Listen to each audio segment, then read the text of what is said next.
I am Nicole Maxali with Forgetting the Details. I almost forgot that. That's funny. It's a one-woman show about my family. It's a very difficult story. It is. How easy is it to tell a difficult story like that that brings you through the emotions again and again? Not very easy, to be honest. Just the writing process in particular, it took me 3 years to write that story. And I remember just sometimes sitting at my computer and tears going down my cheeks and thinking, there's no way I can perform this without being a hot mess on stage. But 3 years later, I'm here at the Minnesota Fringe performing and not being a hot mess on stage. And so it's about your grandmother and Alzheimer's and dealing with your family. You say in the notes it's based on a true story. How much of that is actually true? It is 95% true. Yes. Is your grandmother still alive? She is still alive. She is in California. And I call her. I try to call her before every show and let her know I'm performing. She has late stages of Alzheimer's, so she doesn't quite understand, but she's very proud of me. Has she heard the show, or have you sent her a tape of it? I've performed a little bits and pieces, but not the whole entire thing. Her attention span is different now that she has the Alzheimer's, so she can't really sit and watch TV or sit and watch things. But she's proud and she was happy that I'm acting. Does she have enough to teach you more Tagalog? No, unfortunately. It's hard for her to remember things. And I remember, though, when I was little, she would teach me words here and there, but not enough for me to actually know Tagalog. So you were born in the United States? I was, and so were my parents.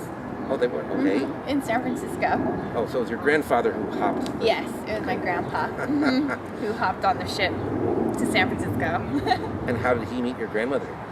They met, actually, he went back to the Philippines and brought her back with him. But not the one he was scheduled to marry? Yeah, no.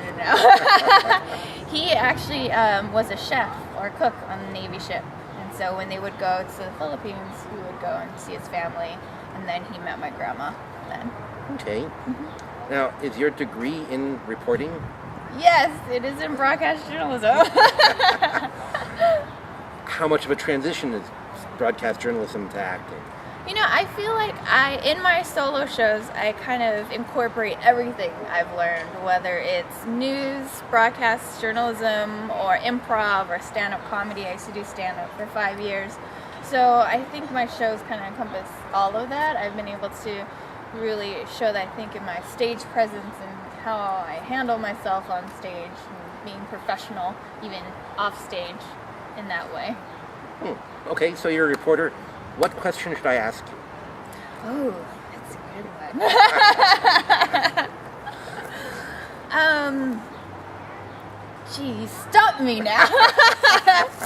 Can I say I haven't done reporting in a very long time? I was actually on the opposite side of the camera. I was an associate producer. Yeah. Oh, and where was that?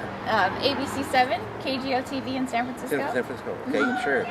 Is that where you're based now still, or are you back in New York? No, I moved to New York 9 months ago, so I'm currently in New York. I see. Mm-hmm. And so this is for the Minnesota Fringe Festival. Have you been at other Fringe festivals? This is my first Fringe ever. I produced a show at the New York Fringe last summer, but this is my first Fringe performing. Oh. Yeah. How do you like it? I love it. It's so much fun, and everyone is so nice.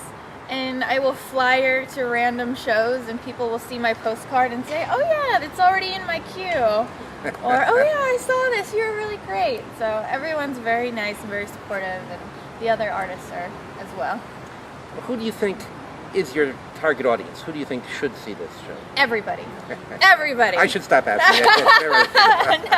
No, I mean, honestly, when I wrote this show and I started performing it, I think I had a huge soft spot for caregivers, fellow caregivers, or people affected by the disease, Alzheimer's. And of course, I also am Filipino-American, so I'm always encouraging other Filipinos to come see my show because there's not a lot of plays or shows written about us and our culture and what it's like to be Filipino in America. And so I always highly encourage other Filipinos to come out and see my shows and let them see a different side of being Filipino, and not something they might see that's stereotypical or, making fun of our culture, but something that just expresses who we are as a people. Okay. Any last thoughts? Anything that you want to say that you haven't said before? I just want to thank Minnesota, Minneapolis, and the Twin Cities, and everyone that's come to my show so far. It's my first time ever being in the Midwest, and I'm having such a great time, and I highly encourage other people to come to the Minnesota Fringe and enjoy Minnesota. So, Forgetting the Details. Playwrights Center, 2013 Minnesota Fringe Festival, www.fringefestival.org. Yes. Be there. Thank you.